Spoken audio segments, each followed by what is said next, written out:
ጤና ይስጥልን የአሻም ተከታታዮች እንደምን ቆያችሁ? ለዛሬ ለሐሙስ ግንቦት 21 ቀን 2017 ዓ.ም የአሻም 7 ዜናዎቻችን ወደ እናንተ የሚያልፉበት ሰዓት ላይ ተገኝተናል። በቅድሚያ ዋና ርዕሰ ጉዳዮችን ጠቁማችሁ የኢትዮጵያ ኦርቶዶክስ ተዋሕዶ ቤተክርስቲያን ቅዱስ ሲኖዶስ የርክበ ካህናት ጉባኤ በሰላም መጠናቀቁ ታላቅ ስኬት መሆኑን የሰላም ሚኒስቴር አስታወቀ።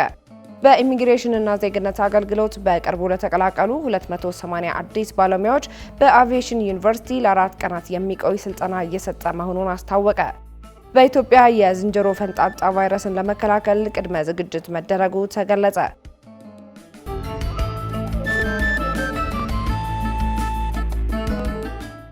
የኢትዮጵያ ኦርቶዶክስ ተዋሕዶ ቤተክርስቲያን ቅዱስ ሲኖዶስ የርክበ ካህናት ጉባኤ በሰላም መጠናቀቁ ታላቅ ስኬት መሆኑን የሰላም ሚኒስቴር አስታወቀ።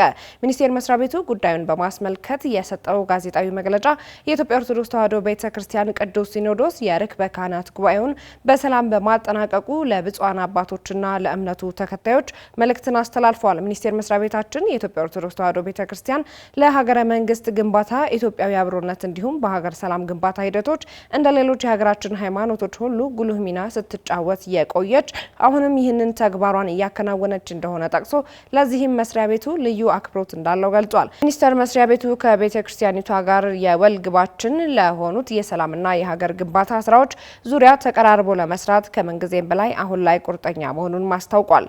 በጉባኤው ተመርጠው ኃላፊነትን ከተረከቡት አባቶች ጋርም ተቀራርቦ ለመስራት ዝግጁ መሆኑን ገልጾ ቤተ ክርስቲያኒቷ በሰላም በማህበራዊ ልማትና በሀገር ግንባታ የሚጠበቅባትን ሀገራዊ ኃላፊነት እንደምትወጣም ተስፋ እንዳለው አክሏል። ሰላም ሚኒስቴር የርክበ ካህናት ጉባኤው ለሀገራችን ሰላምና ህብረ ብሔራዊ ግንባታ በሚያግዝ መልኩ በሰላም መጠናቀቁን ተከትሎ የእንኳን ደስ አላችሁ መልእክት ማስተላለፉን አሻም ከሚኒስቴር መስሪያ ቤቱ ያገኘችው መረጃ ያመለክታል። የኢሚግሬሽንና ዜግነት አገልግሎት በቅርቡ ለተቀላቀሉ 280 አዲስ ባለሙያዎች በአቪዬሽን ዩኒቨርሲቲ ለ4 ቀናት የሚቆይ ስልጠና እየሰጠ መሆኑን አስታወቀ።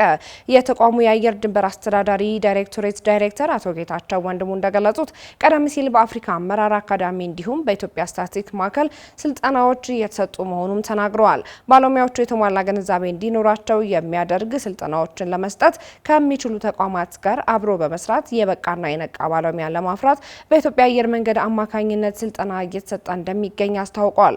ዳይሬክተሩ አክለውም ስልጠናው ለኢትዮጵያ ብሎም የአፍሪካ ኩራት የሆነውን አየር መንገድ በሚመሩና ብቃት ባላቸው አሰልጣኞች እየተሰጠ እንደሆነ ጠቅሰው ተቋሙ የተሰጠውን ኃላፊነት ከመወጣት ባለፈ የደንበኛ አያያዝ፣ የላቀ አገልጋይነትና ከአየር መንገድና ከአቪዬሽን ጋር የተያያዙ ስልጠናዎች እየተሰጡ መሆኑንም ተናግረዋል። በመጨረሻም አስፈላጊውን ግብዓት ሁሉ በማሟላት ይህንን ስልጠና እየሰጠ ለሚገኘው አየር መንገድ አመራሮችና አሰልጣኞች ምስጋና ማቅረቡን አሻም ከሚኒስቴር መስሪያ ቤቱ ያገኘችው መረጃ ያሳያል። በኢትዮጵያ የዝንጀሮ ፈንጣጣ ቫይረስን ለመከላከል ቅድመ ዝግጅት መደረጉ ተገለጸ። ቫይረሱ በአፍሪካ ከ29 ባላነሱ ሀገራት ውስጥ እንደሚገኝ የጤና ሚኒስቴር መረጃም ያመለከተ ሲሆን በኢትዮጵያ ሞያሌ አካባቢ መከሰቱን ዶክተር መቅደስ ዳባ ተናግረዋል።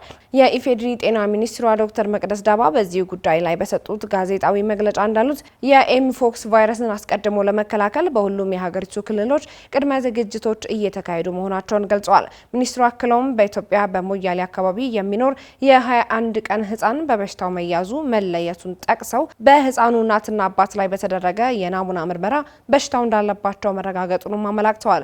ታማሚ ናቸው የተባሉ የሞያሌ አካባቢ ነዋሪዎች በጥሩ ጤንነት ላይ መሆናቸውን አስቀድመው ማብራሪያቸውን የሰጡት ዶክተር መቅደስ ዳባ በምርመራ ተለይተው ቫይረስ የተገኘባቸው አካላት ተለይተው በለይቶ ማቆያ ውስጥ እንደሚገኙም ጠቁመዋል። በተጨማሪም ቫይረሱ ካለባቸው ሰዎች ጋር ንክኪ አላቸው ተብሎ የተገመቱና የተለዩ ሰዎች ላይ ናሙና ተወስዶ ምርመራ በመደረግ ላይ መሆኑን አስገንዝበዋል። የኢፌዴሪ ጤና ሚኒስቴር ከኢትዮጵያ ህብረተሰብ ጤና ኢንስቲትዩት ጋር በመተባበር የህብረተሰብ ጤና አደጋዎች ማስተባበሪያና ምላሽ መስጫ ማዕከል በማቋቋም የመለየትና የቅኝት ስራዎች እያከናወኑ እንደሚገኝም ተመላክቷል። በኢትዮጵያ ድንበር አካባቢዎች በተለይም በየብስና በአየር መውጫ ድንበሮች አካባቢ ያለው ጥበቃና ቁጥጥር ተጠናክሮ ስለመቀጠሉ ሚኒስቴሯ ተናግረዋል። በተጨማሪም ከውጭ የሚገቡ ተጓዦች የጉዞ ታሪክ እንዲመዘገብ በማድረግ በአጎራባች ቦታዎች እንዲሁም ቦሌ አውሮፕላን ማረፊያን ጨምሮ የቁጥጥር ስራው በስፋት እየተካሄደ መሆኑን ጠቁመዋል። የሰመር ካምፕ ሰልጣኞች ችግር ፈቺ ፈጠራዎችን መስራት ችለዋል ተባለ። በኢትዮጵያ ሳይንስ አካዳሚና በኢንፎርሜሽን መረብ ደህንነት አስተዳደር ኢንሳ የሰመር ካምፕ ስልጠና የወሰዱ አዳጊዎች ችግር ፈቺ ፈጠራዎችን መስራት ችለዋል። ሰልጣኞቹ ባገኙት ስልጠና የሳይበር ምንተፋን ለመከላከል የሚያስችል በቂ እውቀት ማግኘታቸውን ተናግረዋል። ስልጠናው የሳይበር ደህንነትን የሚያረጋግጡ አዳዲስ ሶፍትዌሮችን በማበልጸግና ችግር ፈቺ ቴክኖሎጂዎችን በመስራት ውጤታማ እንዲሆኑ አስችሏቸዋል። አዳጊዎቹ ከሰሯቸው የቴክኖሎጂ ውጤቶች መካከል ጠጥቶ በማሽከርከር የሚመጣ የትራፊክ አደጋን ለመከላከል፣ የአካባቢ ጽዳትን ለማስጠበቅና ብክለትን ለመከላከል የሚያግዙ የቴክኖሎጂ ውጤቶች ይጠቀሳሉ። እንደ ሰልጣኞቹ አስተያየት ስልጠናው ክህሎትን ከማሳደግ ባለፈ አካላዊና ስነልቦናዊ ጥንካሬንም አግኝተውበታል። የሰመር ካምፕ ስልጠና መርሃ ግብር 20 በመቶ ስልጠና የሚከታተሉበት ሲሆን ቀሪው 80 በመቶ ደግሞ የራሳቸውን ተሰጥኦ የሚፈትሹበት ሙከራ ነው።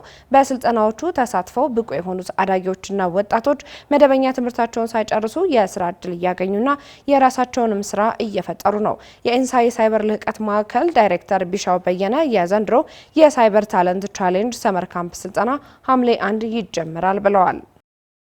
የሲዳማ ክልል የቱሪዝም ሀብት ልየታና መዳረሻ ልማት ፕሮጀክት ስራ ወደ መጨረሻው ምዕራፍ ላይ ደረሰ። በቱሪዝም ሚኒስቴርና በዓለም ባንክ የገንዘብ ድጋፍ በሲዳማ ክልል ሲካሄድ የቆየው የቱሪዝም ሀብት ልየታና መዳረሻ ልማት ስራ የመጨረሻው ምዕራፍ ላይ መድረሱን የቱሪዝም ሚኒስቴር ገልጿል። በዚህ ፈርቀዳጅ ፕሮጀክት የቱሪዝም ሀብቶችን በጥልቀት የመለየት የቱሪዝም ማፕ ዝግጅትና አማራጭ የልማት ፕሮግራሞች ዝግጅት ስራ በጥናት በመስክ ምልከታና በተለያዩ ደረጃዎች ካሉ ባለድርሻ አካላት ጋር ሰፊ ምክክር መድረኮችን በማካሄድ ማጠናቀቅ ተችሏል። በትናንትናው ዕለት የቱሪዝም ሚኒስቴር ከፍተኛ የስራ ኃላፊዎችና ባለሙያዎች በተገኙበት የፕሮጀክቱ ውጤት ተገምግሟል። በዚህ የፕሮጀክት ስራ ሂደት ውስጥ የተገኙ ግንዛቤዎች፣ ልምድና የልማት ፕሮግራሞች በቅርቡ በሚካሄደው አገራዊ የቱሪዝም መድረክ ላይ ይፋ ይደረጋል ተብሎ እንደሚጠበቅ ለማወቅ ተችሏል። መረጃውም የቱሪዝም ሚኒስቴር ነው። ለዛሬ ለሐሙስ ግንቦት 21 ቀን 2017 ዓ.ም የተሰናዱ የአሻም 7 ዜናዎቻችን የተከታተላችኋቸውን ይመስሉ ነበር።